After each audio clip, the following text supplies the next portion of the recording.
இந்த வீடியோ உங்களில் பல பேர் பார்த்துருக்க வாய்ப்பு இருக்குது.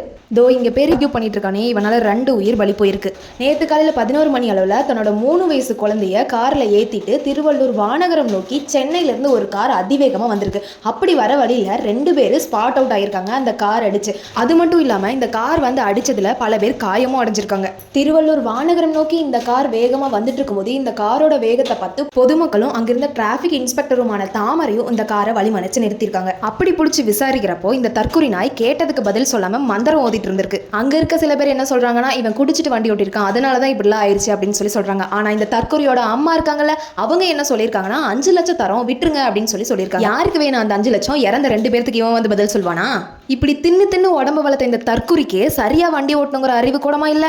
பாடி ஷேம் பண்ணுறேன்னு நினைக்காதீங்க. இந்த தற்கொலையோட அலட்சியத்தால் 2 உயிர் பலி போயிருக்கு. இவன் இப்படி ஆக்சிடென்ட் பண்ணதை பற்றி இவங்க குடும்பத்தில் இருக்கவங்க என்ன சொல்கிறாங்கன்னா, இந்த தற்கொலை நாய் வண்டி ஓட்டிட்டு வந்திருக்கப்ப ஏதோ இவனுக்கு திடீர்னு மன அழுத்தம் வந்துருச்சாமா, அதனால் அப்படி ஓட்டிட்டாமா. இவனுக்கு மன அழுத்தம் வந்தால் இவங்க வீட்டில் வச்சு எல்லாத்தையும் பண்ண வேண்டியது. ஃபர்ஸ்ட் இவங்க குடும்பத்தில் இருக்கவங்களுக்கு அறிவு வேணும். இப்படி மன அழுத்தம் வரவனை எதுக்கு டிரைவ் பண்ண விடணும்? இப்போ இந்த தற்கொலை நாயோட அலட்சியத்தால் 2 உயிர் பலி போயிருச்சு. அவங்களோட குடும்பத்துக்கு இவங்க வந்து பதில் சொல்லுவாங்களா? இதில் இந்த தற்கொலை நாய் ஐடியில் வேற வேலை செய்யுது. தின்னு உடம்பு வளர்த்துன இந்த தற்கொலைக்கு வண்டியை எப்படி ஓட்டணும்னு கூடமா தெரியாது. சாரி, பாடி ஷேம் பண்ணுறேன்னு நினச்சிக்காதீங்க. இந்த தற்கொலையோட அலட்சியத்தால் 2 உயிர் பலி போயிருக்கு. இந்த மாதிரி தற்கொலைங்களை என்ன பண்ணலான்னு நீங்களே கமெண்ட்டில் சொல்லுங்கள். இதுதான் நம்மளோட முதல் வீடியோ. இன்னும் நிறைய தகவல்களை தெரிஞ்சுக்க நம்ம சேனலை சப்ஸ்கிரைப் பண்ணிக்கோங்க.